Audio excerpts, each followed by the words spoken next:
Hello, everyone.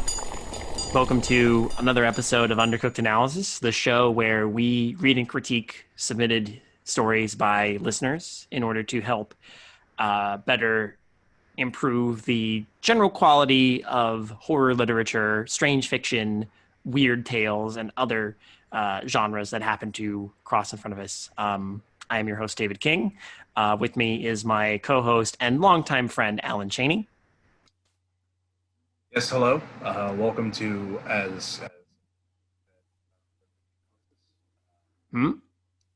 Yeah, Alan, you cut. I've seen like you cut off a little bit there, Alan. Are you okay? I'm doing good. Oh, okay. Apologies. We due to the very serious climate that is the year 2020 and the unpleasantness that I will not speak of. We have been forced to record remotely. Normally, you will find me and Alan in the same room, usually sitting in armchairs, drinking wine. True. Alan usually has our beloved cat, Chicken Head, normally sits on Alan's lap. It's usually very cozy. I've usually got our dog, Gracie Ashers. And I realize the format's a little bit different, but desperate times and all that. That said, it's good to hear from you again, Alan.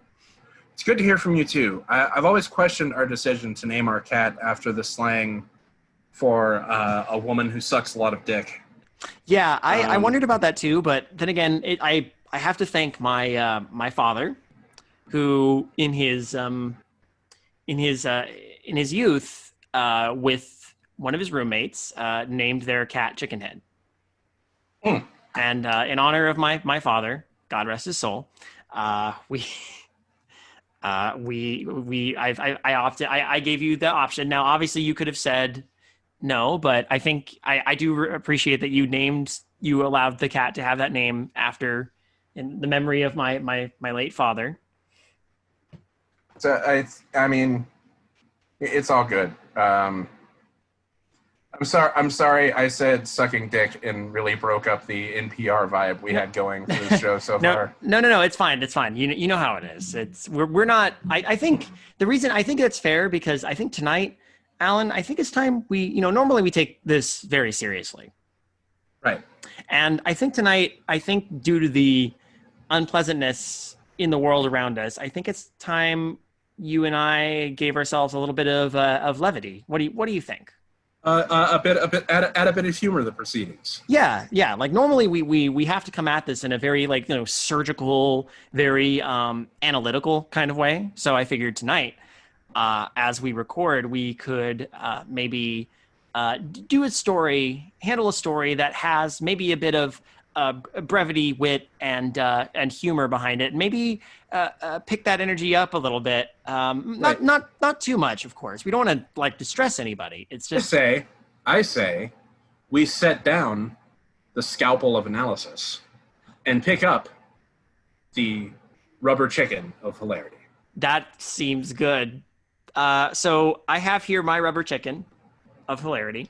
I didn't know if we were meant to bring physical props or if we were, this was metaphorical, but I did actually bring a rubber chicken. Oh, good. Yeah. So I'm now bringing that out. And I will say that tonight's story that we are reading was actually submitted to us by proxy, weirdly enough, it's from our old friend, ClericofMadness. But I received it through Kayla, who passed the story to me with Cleric's blessings. And normally I try to read the comments or the preamble that's presented to us. So usually there's a message that goes with the story. The message that Kayla sent to me was just, holy shit. Good. So that kind of got me in the mood for maybe something more humorous and silly. So I think maybe we read this story, and ironically enough, the story is simply titled David. Yes, All right. pussy. Yes, I know. Um, I don't know if this is actually. I don't think this has anything to do with me. It's a very common name, but but as is custom, I think we should let's just launch right into this. And at some point, the story is probably we'll do our best to maintain decorum, but I don't be surprised if um, we lose our composure a little bit. As you know, we try to be complete and total professionals here on Undercooked Analysis, but this I think we can grant ourselves this. Wouldn't you say? All right. All right. So Sounds good. good. So would you like to start, Alan, or shall I? You go ahead and start. All right. Thank you. I appreciate that. I'll pass the rubber chicken to you for the time being. Sounds good. Okay. Now this might be a little bit of a shorter episode, but we will endeavor to talk about the story as we go, as we are wont to do, and give it the world-class banter that you've come to expect. I may even talk about something entirely unrelated to the story. At some point. Really? I mean, with these new relaxed rules we've adopted for this episode, who knows? Who knows what could happen? I mean, this is brave new world we are delving into. I might say a swear. Oh my God. Forgive me. Yeah. So please understand. I might have to mark this episode NSFW. Oh my G, sir. Thank you. Yes. No, I mean, again, we're relaxing it. We have to test the waters here. Okay. But without further ado, we begin the story titled David. Hey, Randy, why don't you go spend the night in the old haunted house on the hill? David asked like the piece of shit he was. I mean, look at him. His eyes were too close together. His mom slipped around, leaving him with a deep-seated trauma and a lasting distrust of others. Oh, and when we were 5, he ate my French fries. Hey, David, why don't you spend the night and go fuck yourself? This is going to be fun. Yeah. I quipped like the sexy, virile young man I was. Very mature. You're 21 now, old enough to drink and old enough to get butt fucked by a ghost, Randy said, rolling his eyes. I hope they would pop out of his head, bounce down the street, and roll into the gutter to be pissed on by some rats or something. I shot back the fakest smile I could muster. That house isn't any more haunted than your house. Remember that? When you thought that the sounds of... You're a dick, you know that? David asked, his words oozing out of his fetid mouth like the worthless sewage they were.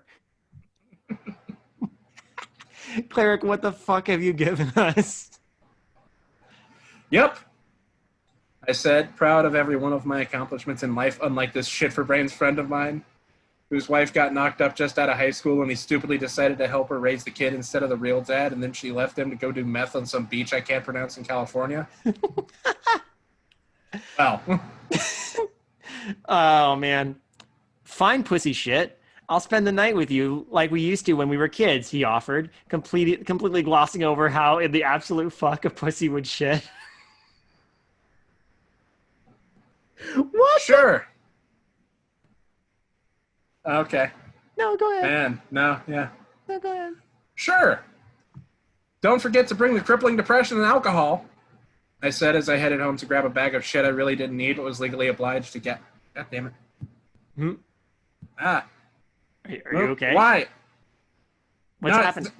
The goddamn fucking Zoom chat, like, mini window thing just popped up over where I was reading. It just now? Yeah. What? That's bizarre. How bizarre? Ooh, baby, Didn't really it's need... making me crazy. Every time I look around, it's in my face. Didn't need, but was legally obliged to gather for a sleepover in a haunted house of whatever dumb shit, kid shit David was using as another avenue to escape from his loveless marriage to a whiskey bottle. I didn't know you could legally marry a whiskey bottle. I mean, I've been looking into it. Okay, I mean, that's fair. So far so good. Yeah. This is no complaints here. I feel like this is kind of Okay, yeah. No, this is good. I wanted to read something like this. Is good. Oh my God. We met up at the old abandoned house that had stood atop the hill on our childhood street for countless years. I don't know what was more perplexing, the fact that we were back in this neighborhood, or that the city couldn't be fucked long enough to tear this eyesore down. Like, seriously, guys, what the fuck am I paying taxes for if all you're going to do is build another roundabout and fuck my commute up by another half hour when the city is only a few miles across? Your tax dollars at work, they say. I pushed open the door to the shit shack and musty, disgusting air filled my lungs. It was much like the last time I ate out David's mom.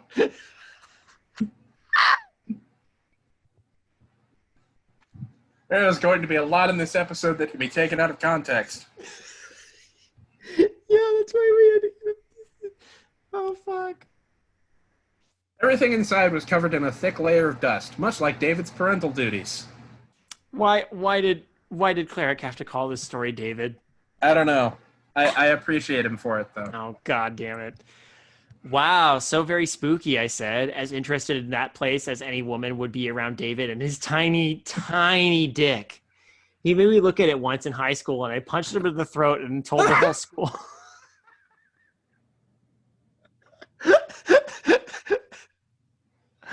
Now that I'm thinking about it, fuck knows why he still hangs around me. Maybe he's like, I don't know, a lost puppy? Like, no one else can feign putting up with him like, no one else can feign putting up with him for long enough. Maybe I fucked up somewhere in life and actually instilled in one of his few surviving brain cells that we could be anything in the same zip code as friends. It's like the best hyperbole story. This is wonderful. Yes. David didn't respond. He instead immediately set about scouting a location in what I assumed was once the living room and set up shop.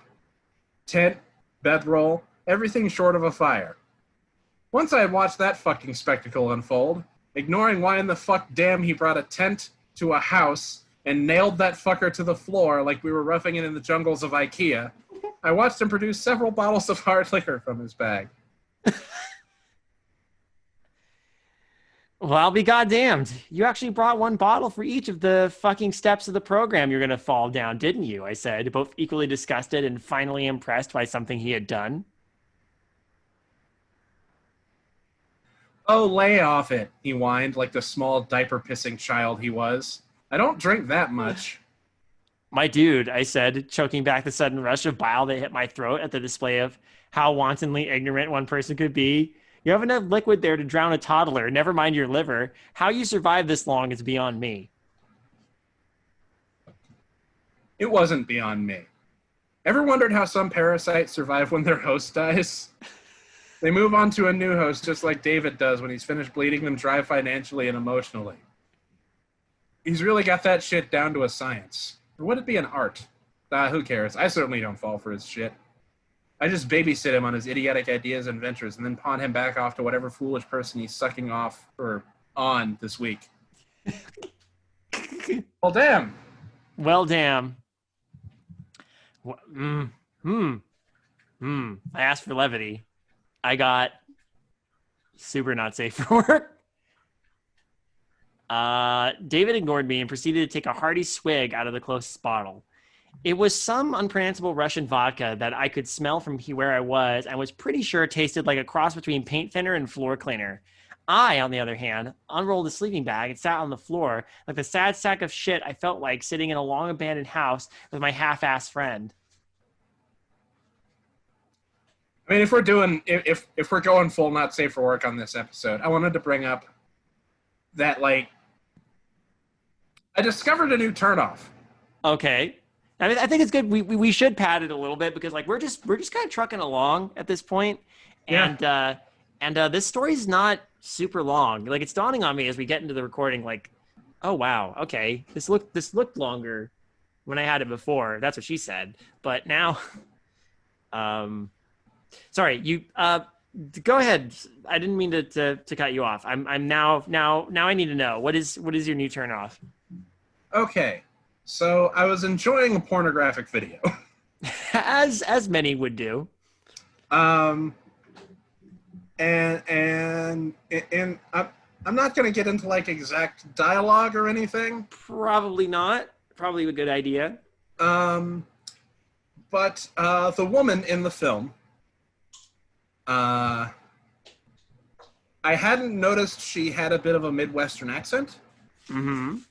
until she said the equivalent of, "Hey, let's get a look at that boner." Boner. Boner. Boner. And my penis went, "Nope, done, out, out."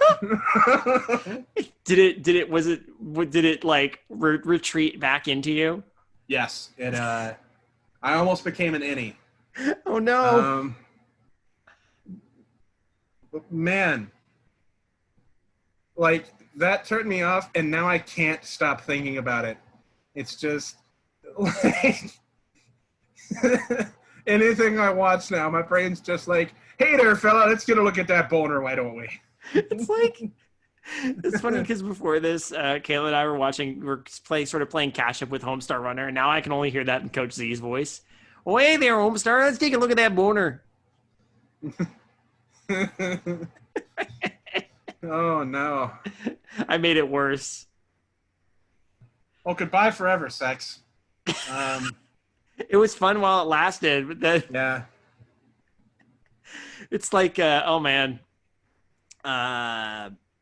It's that phantom that invades every time. Well, boy, I tell you, that's a real fine boner there, son.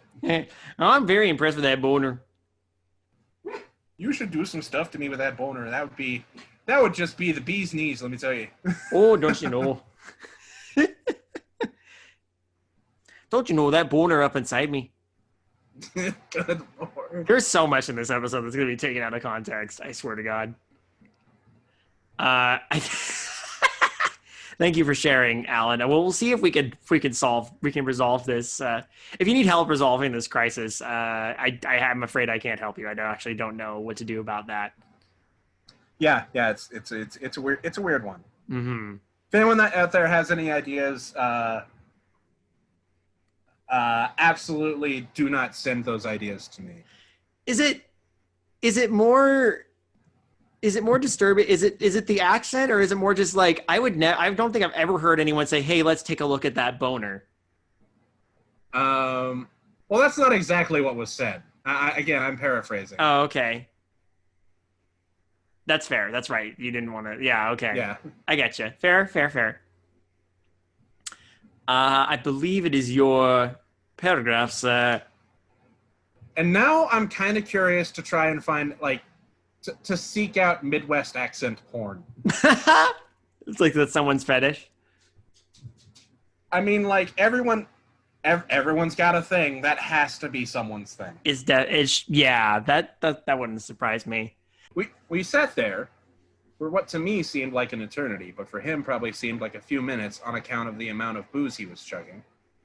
I was so enamored by his ability to drink like a man who had just come back to civilization after years stranded in the desert, and had just rediscovered what running water was, that I almost didn't notice the pale female specter descending the staircase. Oh, nice. Who dares intrude in my house? The spooky-looking bitch grumbled. Yo, chill out, I said. Pull up what's left of one of your chairs and enjoy some of this decade's finest swill. I pointed to David's stash. Well, what was left of it. David.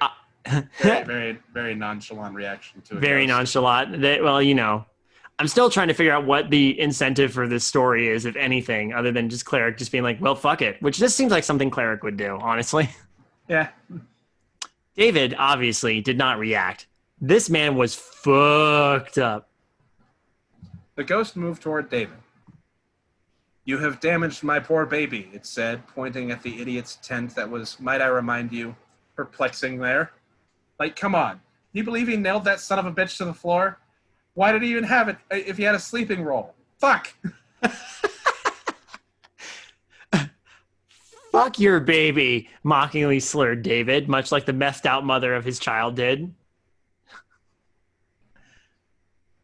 The ghost was pissed. She reminded me of her, actually, what with the way she angrily stared at him. She did it very similarly, but probably not that fucking eerily, if I recall. I mean, she looked like a goddamn meth ghost, but she was still alive. Well, legally. Ouch. And you, the ghost shouted in my direction, you are. I didn't let her finish. Hey, calm yourself. I'm just here to make sure this friend of mine doesn't do anything we'll both regret or be liable for. I made sure to use very exaggerated air quotes around friend and meant it. Wow. Leave this place and never return, the spirit demanded. Honestly, I was ready to fuck off at this point. I wasn't afraid.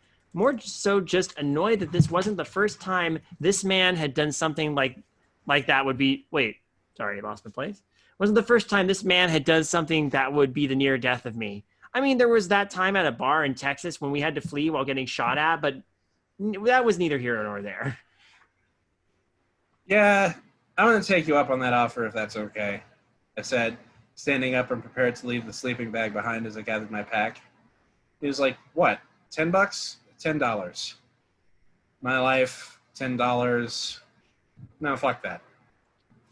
Don't be a pussy shit, David casually slurred, still glossing over how the fuck that even... What?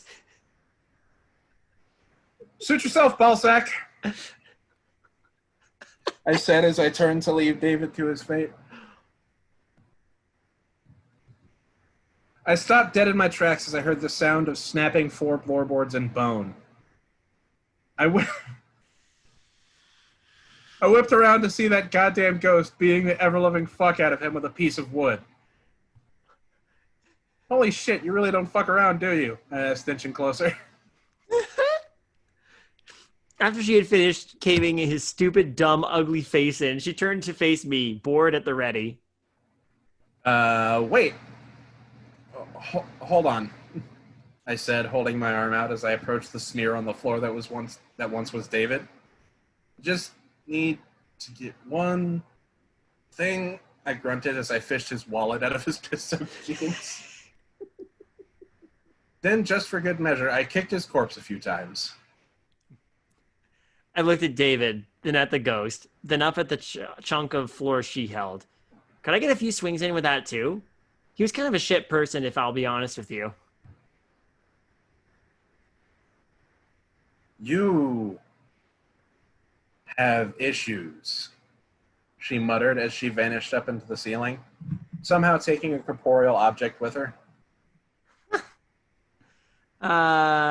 Spoil sport, I muttered, giving the shit bag another kick, this time in his nuts. He spasmed satisfyingly. Jesus Christ. Yeah. I nicked the rest of his unopened booze and made my way out to my car, intent on returning to my life far removed from this miasma of failure. I cracked open the scarred leather treasure chest to find a handful of bills, some old receipts, and a folded-up collection of lined notebook paper. Curiosity got the better of me, and I pulled them out. It was a note written for me. Randy, this is David. If you're reading this, then something has happened to me. I probably killed myself or have gotten myself killed. Either way, I wanted you to know that I love you, man. You might be hard on me sometimes, but I know that deep down you really care about me. You're the only friend I ever had in this world. Thank you. I hope to have something I can leave behind for you when I die, but all I can guarantee you is the memories of the times we shared together. Neat. The rest of the pages were crudely hand-drawn pictures of him and I at various times in our lives. His art style reminded me of Picasso. If Picasso was cross-eyed and had Parkinson's, and was 10. Wow, I said to myself. Wow, I said to myself, catching a tear in my eye. He really left me something amazing, I said as I drove off. I was going to buy toilet paper, but this will keep me going for another few days at least. Ba-dum. It's over! Wow. Wow. So, stepping back into our usual our usual modus operandi here, the way we normally present ourselves. I think we should talk a little bit about the story and what it brings to the table. So, looking at it again, rereading some of the paragraphs, I just need to say, what the fuck? Yeah. Cleric, what? It's fun. I really enjoyed reading it. Yeah. It was a fun read, but like, what the fuck? What the fuck? Is there some stuff? Is there some stuff you need to tell us, my dude? 'Cause we're here. Some things. We're here. I don't remember which episode of MST3K this is, but there's some riff that's the equivalent, and that's been another episode of No Moral Theater. I don't remember which one that is either, but that riff does sound familiar.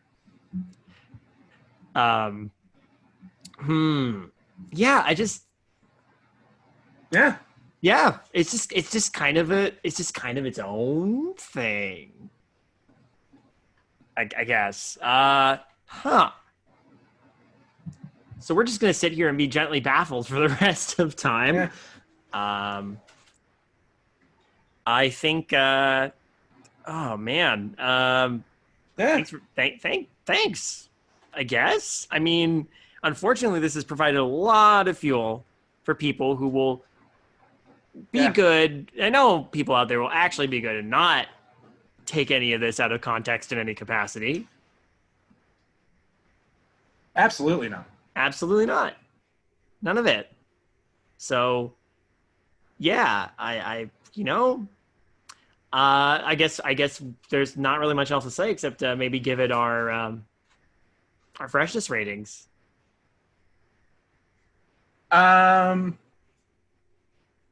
Yeah, I'm gonna go ahead and give this. I'm gonna go ahead and give this a 10 crudely drawn memories of childhood out of a possible 4 bottles of basically nail polish remover. I will give this 1 methed out ex-wife living on a beach that I can't name somewhere in California. Huh. I think that works. Oh yes. So thank you for joining us for this this episode of starring and furthermore is there are things I need to discuss since I have you all here. There are things. For example, one very exciting thing coming up for anyone interested. Well, let's do the usual preamble. First of all, hey, if you want to be like Cleric and submit stuff for us to read, although maybe you should submit things that aren't quite like what Cleric submitted, because admittedly, I did pre-screen the story a little bit, and I was like, holy shit, we need to read this because I do want to just do something that's just for yucks, Yeah. But if you want us to read your work on UCA, just email me, midnightmarinara@gmail.com. We accept submissions, and then we'll add it to the queue. Patrons of Midnight Marinara /UCA get priority, but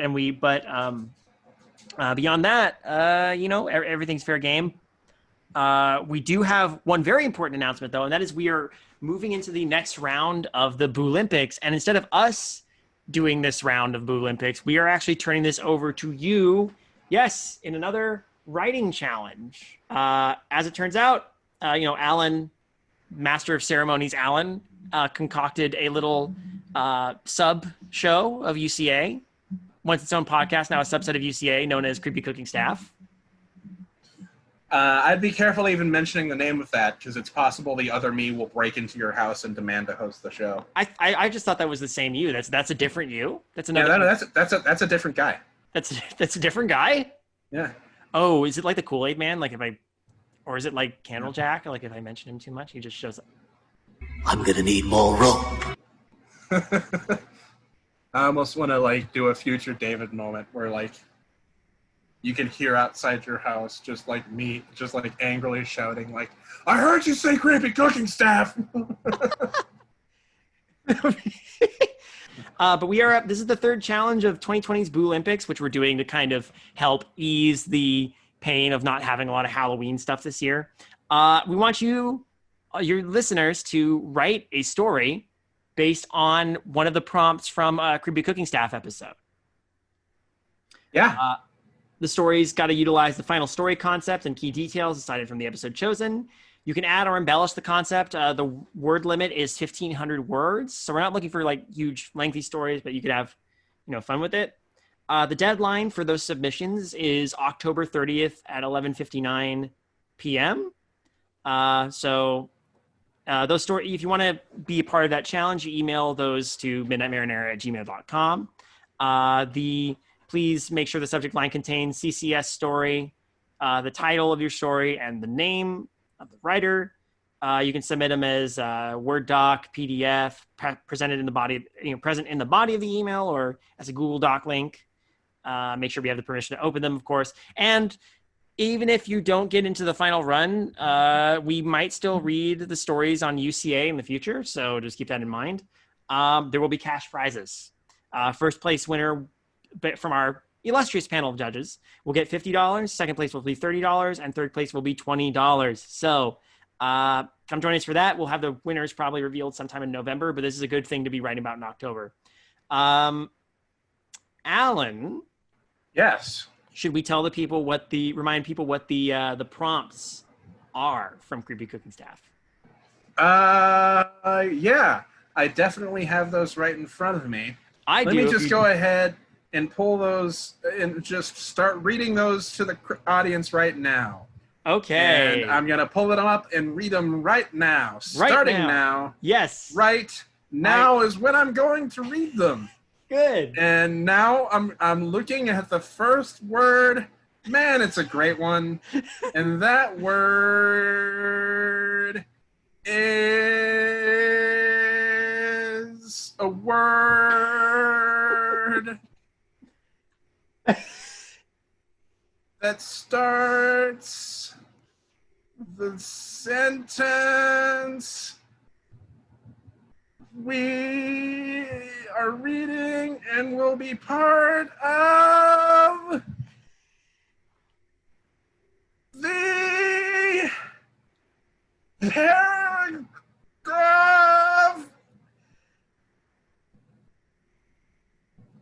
Stories must be based on any one of the episodes listed below.